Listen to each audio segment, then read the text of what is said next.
Je m'appelle Timothée de Fombelle. J'ai écrit pas mal de romans. Le premier qui a démarré ma vie de romancier, c'est ce roman qui s'appelle Toby Lolness, qui était en 2 volumes. Et puis j'ai écrit un livre qui s'appelle Céleste ma planète, un autre qui s'appelle Van Gogh, qui est à nouveau en 2 volumes, Capitaine Rosalie, et puis Le livre de perles, qui est un livre en un seul volume. Bon, beaucoup d'autres livres, des albums plus modestes en taille, mais qui comptent beaucoup pour moi aussi.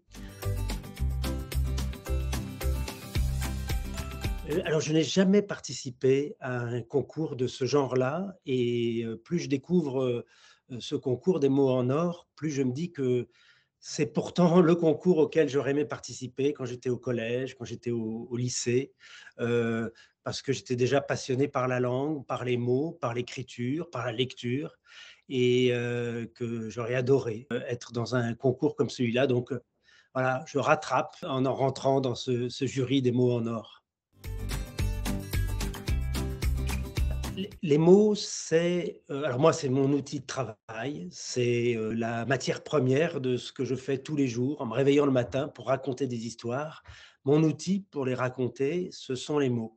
Je pense que pour un élève qui est peut-être pas encore un auteur, qui est pas, eh bien, c'est un peu la même chose. C'est pas son outil de travail, mais c'est surtout son outil pour vivre, pour exister avec les autres, pour créer des liens avec les autres, pour dire ce qu'on a dans le cœur, pour dire les idées qu'on a dans la tête.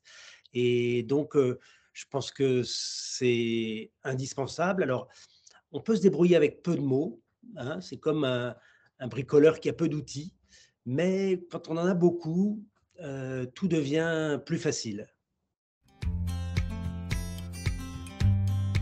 Oui, j'ai eu, quand j'étais au collège, en particulier un professeur qui m'a beaucoup marqué, qui s'appelait monsieur Pinson, et qui m'a fait découvrir à la fois, une personnalité. C'était quelqu'un qui arrivait, et qui tout d'un coup, remplissait la pièce dans laquelle on était tous, là, les élèves, et une culture. J'ai découvert, des écrivains que normalement on ne fait pas rencontrer à des élèves de 5e. Je pense à Montaigne, je pense à Saint-Augustin, et qui sont rentrés dans ma vie par, ce que m'en disait monsieur Pinson.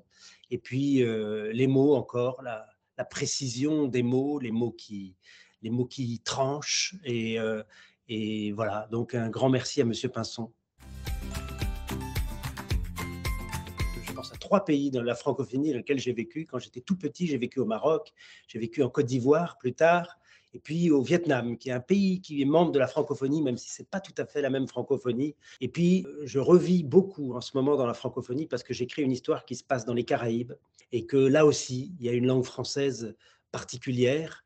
Donc c'est, une richesse extraordinaire, que la langue française ne se limite pas aux 6 côtés de l'Hexagone, mais qu'elle s'enrichisse de plein de, je sais pas, je me souviens de mes copains à Abidjan, partant chez le coiffeur en disant: «Je vais me faire cocotailler», et voilà, j'ai gardé ça, et il y a plein de mots que je glisse comme ça dans ma langue quotidienne, et qui viennent de la francophonie.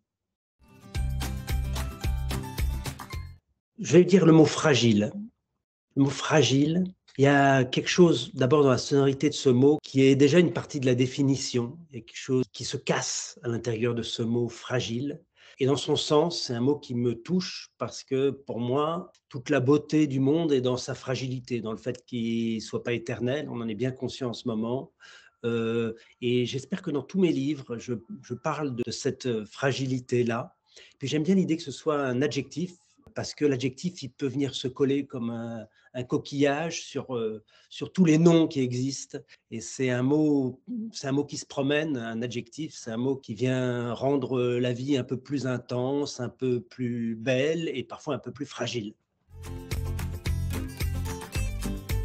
Je voudrais féliciter tous ceux qui participent à ce grand concours des mots en or. Déjà, cette participation, c'est une petite victoire. Quel que soit le résultat, c'est incroyable de pouvoir enrichir son vocabulaire de cette manière, et puis de faire ça ensemble. Moi, ce qui me touche dans ce concours, c'est que c'est un concours collectif où on se soutient les uns les autres. Il n'y aura pas un un gagnant, il y a une bande de gagnants et ça, je trouve ça extraordinaire. Donc je vous félicite de participer à ça. Je vous félicite de penser à la place des mots dans vos vies. Puis je vous donne rendez-vous très bientôt pour la finale, le 25 mai. Je serai là et je sais que vous serez là.